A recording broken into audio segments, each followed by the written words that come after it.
What's going on YouTube and Instagram, man? What is happening? We have a very eventful day, um, you know, in terms of the stadium, but we're gonna get into that later.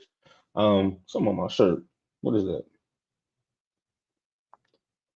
Some here we go. But yeah, we're gonna get into that later, We're gonna get into the stadium stuff later. First, I wanna talk about the Terry situation because everybody panicked. Yeah, he requested a trade. He's frustrated. They can't see eye to eye on the deal. I'm not, look,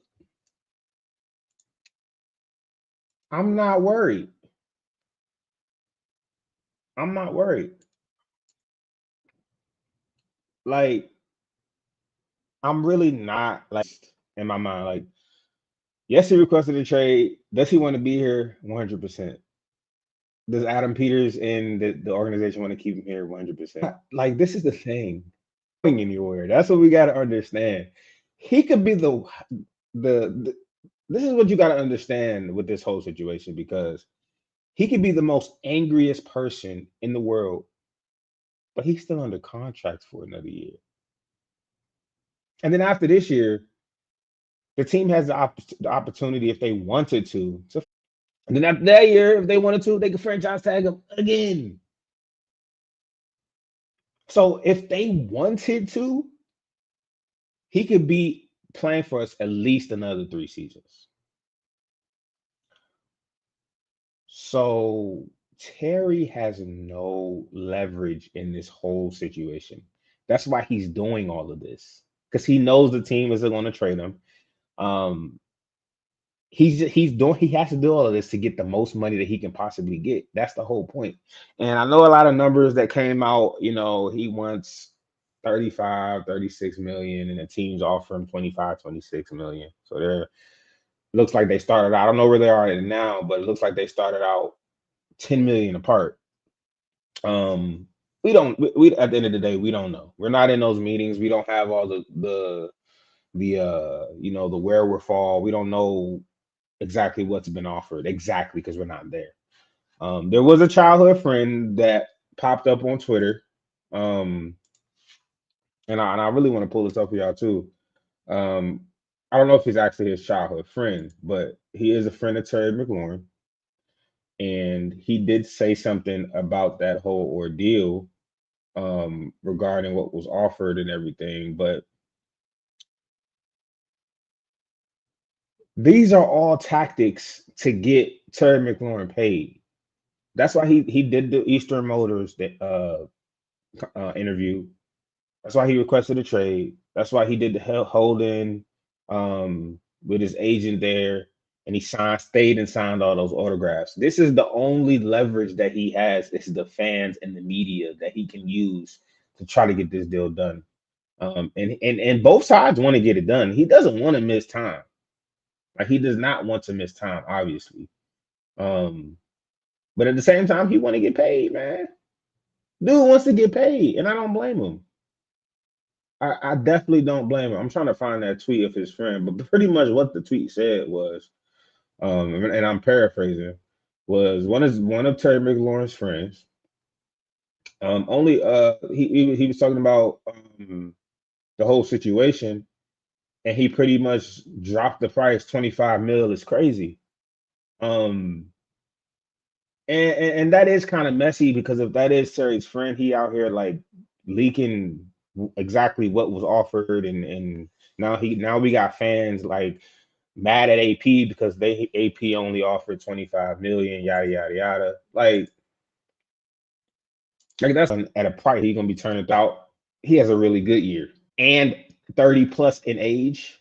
No, that doesn't both. Plays week one, plays out his last year of his contract, plays good.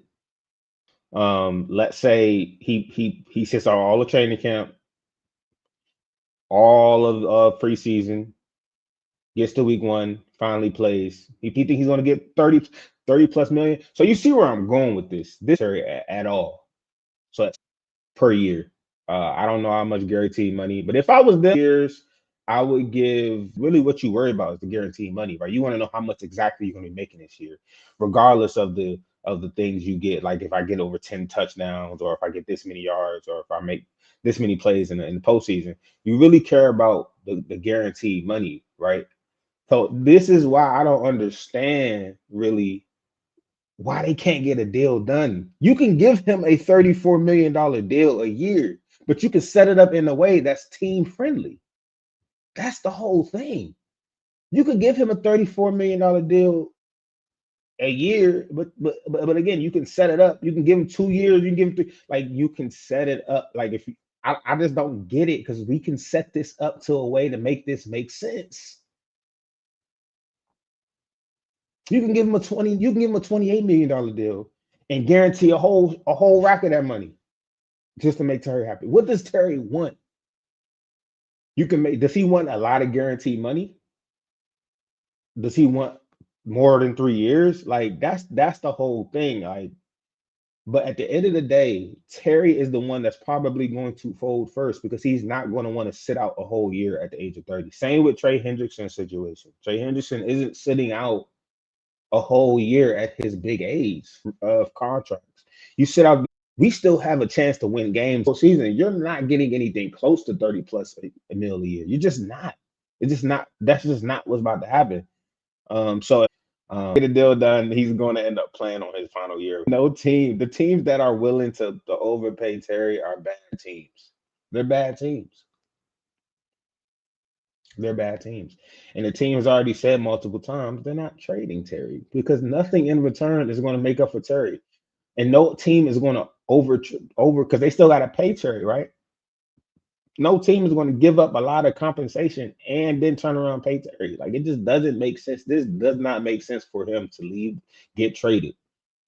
Um, that's why I think like this trade request is so like fake. It's really for the optics, for the fans and for the media to kind of try to put the pressure on the team to get this done because we all know this trade ain't shit. Like it ain't nothing. Like this is not nothing, bro. And then like if you look at the thumbnail, like he got his agent out there. Like that's another thing too. Like his agent, like why like don't nobody do shit like that. Why are you walking around training camp with your agent, bro? Like you can tell he's doing everything he can to get this done. But I want to blame his agent so bad. But at the end of the day, knowing Terry and the type of player he is, he doesn't strike me as somebody that just goes along with what his agent says. Part of me believes like he's the lead friend. He want to get paid, and he's trying to do everything he can to get paid. Like this is on Terry. Let's not. I don't believe it's easy to just throw his agent under the bus, and it makes sense, because it makes sense because his agent Terry is his biggest cash cow by far. I mean, Tershawn Wharton is also on his agent's list at 15 million a year, and then it's uh Jeremy Chin at like 6 million a year. So it makes sense that for us to blame his agent because the agent's trying to get paid, trying to make little, and that possibly could be what it is. But for me, it just I don't see Terry just following what his agent does. Like Terry seems like the type of person who can think for himself and make his decisions, and he just wants to get paid. And there's nothing wrong. There's nothing wrong with either side. There's nothing wrong with Terry trying to get as much money as he wants, and there's nothing wrong with Adam Peters trying to do what's best for the team. That's what we got to realize um, in general as a fan base. We don't have to pick sides. We don't have to be like, oh, Terry asking for all this money. Oh my God, bro, what are you doing, Terry? You trying to get greedy? We get good 1 year. You trying to get, and then on the other side, we don't gotta be like, oh, AP been here for 1 year and he doesn't know the value of Terry McLaurin. He's trying to lowball him. Bro, we don't have to pick either side. That's not what this is. This is a negotiation. That's all this is. And if you look deeper, if you really look deeper, there's nothing more than another negotiation. He's going to be here week one, and he's going to be playing week one because it doesn't make sense for him to sit out, and it doesn't make sense for the team to trade him. It helps neither one. It helps neither one. There's only two options. And Terry plays in both of these options. He plays week one in both of these options.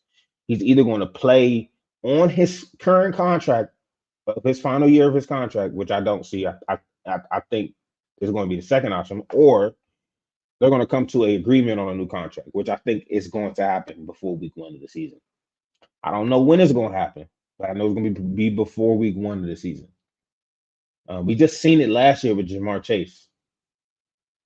We just seen it. I don't. Jamar Chase didn't request a trade, I don't think, but he held out and he because he wanted a new contract. But what did he do? He played. But he got his new contract, didn't he? Right. So, um, let's just relax, man. I understand that we're at this point where we never thought Terry would request a trade. I understand it, but let's relax. Let's look deeper. Let's look at the whole process of the whole situation. The only thing that I will say, I didn't expect from AP and them and these and our guys in the front office is that they kind of drag their feet on this, man.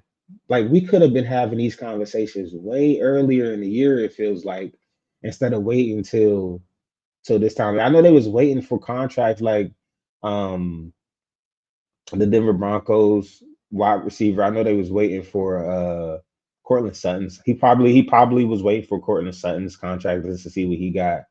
But bro, if we would have had these conversations, if they would have went through all this in May, um, maybe that would have gave it time for people to come to their senses. So by the time training camp came around, we would have a better understanding of where each side stood, and we can get a deal. We could would have been got a deal done. Like the deal is going to get done at some point because it's either a deal gets done or again he plays on a sign of year. But I don't see that happening. I really believe a deal is going to eventually get done. That's why I really don't panic. I'm really not panicking. Um, it's just disappointing. It's sad. This doesn't really look good from either side. We as a fan base we've been in like a fairy tale land for like a whole year. This year has been perfect. This year has almost been, other than not making the Super Bowl, obviously. But we found our franchise quarterback. We got our uniforms coming back. We got the stadium coming back. Terry had a great year, most touchdowns in franchise history. Jaden Daniels is looking like the face of the league, damn near. Like all this stuff, right? Is looking so great. It's looking so great. And then this is the first piece of adversity that we are running into in this new regime, in this new era. And I'm just here to tell you, like, relax. Just relax. This is all part of the situation. Terry's going to be here. He's going to be here. He's going to be playing week one against the Giants.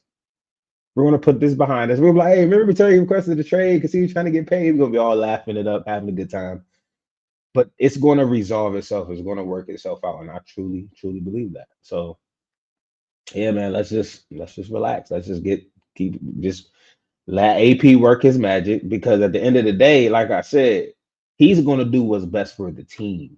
And if that's trying to get this down to as little as possible so we can have more money on the other side of things when we got to pay Jaden and we got to improve our defense, um, then let it be. Let it go. Let him do his work. Let this see itself through till the end before we make decisions on everything.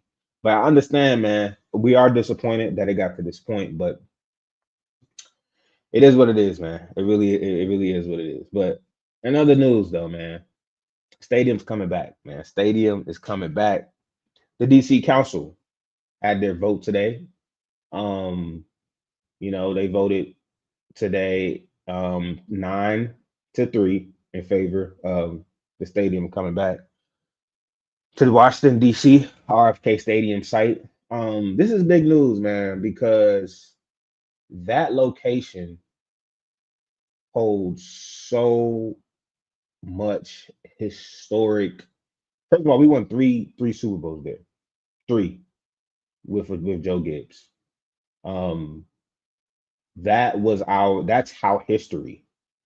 So the fact that our new owner, and Josh Harris and those guys come in. They just get it, man. They understand what this is. And Josh Harris was also a fan growing up, so it makes sense that he wants the stadium to come back. Um, but they just worked diligently and they got it done in a timely manner. Signed it on August 1st. I think they wanted to get it done by the end of July. August 1st, this is good. So that means the stadium is still on track to be built by 2030. So, they can get the FIFA and the World Cup and all these different things into this dome. It's supposed to be a dome stadium. Um, so it's crazy. I'm gonna read this statement from Mayor Bowser on the council's vote to bring the Commanders home to RFK Stadium. She says, I want to thank all the DC residents who have participated in this process, in community meetings, at visioning sessions, and at council hearings. I want to thank Chairman James Comer, Congresswoman Eleanor Holmes Norton, and members of Congress for their leader on the Hill, as well as President Biden and President Trump and their teams of Department of Interior and the National Park Service for their partnership. I thank our executive branch colleagues and Chief Financial Officer Glenn Lee and Attorney General Brian Schwab's offices as we now move toward the second and final vote. I thank Chairman Mendelson, Councilmember McDuffie, and the members of the council who have given this agreement the thoughtful consideration it deserves. And finally, to everyone on my team at DC government, past and present, who have played a role in this decade-long effort to deliver DC. Thank you. Can't stop, won't stop, never quit. So it's official, man. It's official. So also, this is what this stadium comes along with. The era of crumbling sea of asphalt on the banks of Anacostia is finally coming to an end. In its place, we will bring our team home and deliver a state-of-the-art Super Bowl ready stadium for our Commanders. More than 6,000 new homes for DC residents, a sportsplex for our kids, parks and recreation space for the community, and so much more.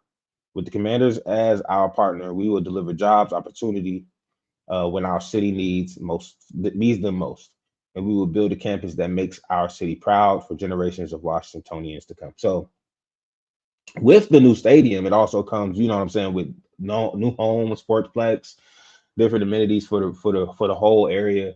And another thing to remember, even though a lot of this is coming out of the taxpayers' money for DC residents, a vast majority of it is coming from the Josh Harris group and those guys. A vast majority, like a large percentage of it, is way more larger than stadiums that, normal stadiums that are built for other teams. I don't know the exact numbers, but percentage of it is paid by the ownership group, and then another percentage is paid by the taxpayers' money in that city, right?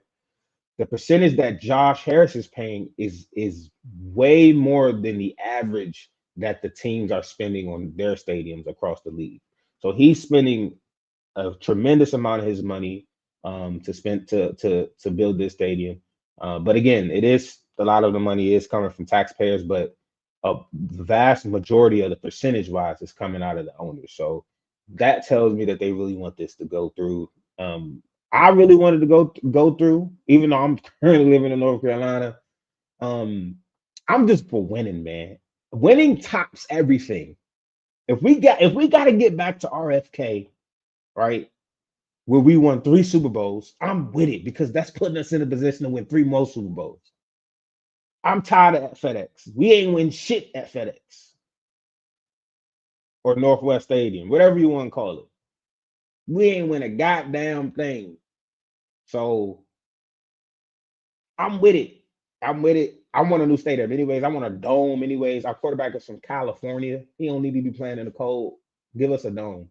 I do like the option where they were talking about the retractable roof and open and close. And that's cool too. If y'all want to do that, I'm cool with that too. But I want to add an option to close the damn stadium. I know we got some fans that want to play in the elements, and I get it. You want them snow games and all that stuff. Look, I just want to win games. I want my quarterback to play in the most because he has shown that he can pull out these games late in the season, late in the game, fourth quarter comeback. I want him to be in his element. He a Cali kid. He don't need to be up there playing in the cold, bro. No. You know what I'm saying? So 2030 come around, well, he gonna be in his fifth, sixth year by then. Pop, hopefully he already got a Super Bowl, couple MVPs, you know what I'm saying? So that's what's up, man. That is truly, truly what's up. Before I get up out of here though, it's been a lot of news going around for Bill, man. Bill been lighting it up. Um, and there's been news that he's been catching the ball well out of the backfield. He's been improving on pass blocking.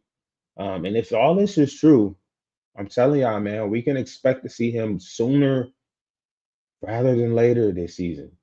And one thing I really appreciate about this running back room um, is that Brian Robinson, Austin Eckler, and Bill, they're three totally different backs. They're three different backs. Brian Robinson, and they all can catch the ball. They all can catch the ball out of the backfield, but that's the crazy thing. But they specialize in their own thing. Brian Robinson, big physical back, not the fastest, but he's physical. Physical back doesn't go down on first contact, right? Austin Eckler, he's more of that. I think of him more of that Swiss Army knife, small, compact, bounces off tackles, very quick. Might not have the top speed like he once had, or if he ever had the top speed, but he's very quick, elusive, right? Ja'Cory Krosky Merritt, top speed is there, elusiveness is there. Um, you know, cuts, his jump cuts are there. He really opens it up in the open field. So they all have their own little, gadgets and gizmos, or however you want to put it, right? But they all can catch the ball out of the backfield if they need to. The only thing about Bill that I got to worry about is how he does in pass blocking. If he is average, solid in pass blocking, he's going to end up probably being our number one back this season at some point if he can get that down, because that means we can put him on the field and teams don't got to worry about, oh, they're not passing because Bill is on the field. He can't pass block, so they got to be running it. No, bro, no, because he can pass block. So that's the only thing I got to worry about. But from what I've heard, he's on the right track for that, man. He is definitely on the right track. So I'm very excited. Jaden Lane. I'm very excited about Jaden Lane. We got these practices coming up next week, these joint practices with the Patriots. Super excited, man. Super duper excited to see that and see how that unfolds and see how these rookies play. Man, I hope Terry's out there. Man, probably won't be, unfortunately, but I want to see Terry. I want to see Debo. I want to see Jalen Lane. I want to see Noah. I want to see all my receiver core together, you know, in that joint practice, man. But we'll see, man. Hopefully we get something done this weekend, man. I'm still keep a hope alive. Something gets done. It got to get done, right? Right? We'll see, man. I appreciate everybody for tuning in. Please like, subscribe, and comment if you vibe with this video, man. Let me know what y'all think, man. Y'all panicking? Because I'm not. I'm really not panicking. I'm really not panicking. I know it looked like I'm panicking, but I'm not panicking, bro. I'm really not panicking because it doesn't make sense for it to go south. It just doesn't make sense for them to trade him. It doesn't make sense for him to sit out. So what I got to panic for if I feel like he's really going to play this season? So again, please like, subscribe, comment. Let me know what y'all think with the whole Terry situation. Stadium's coming back. Let me know what rookie y'all are most excited to see, man. Drop it down in the comments, man. Appreciate everybody who tuned in. Y'all have a good rest of y'all night, man. Peace out.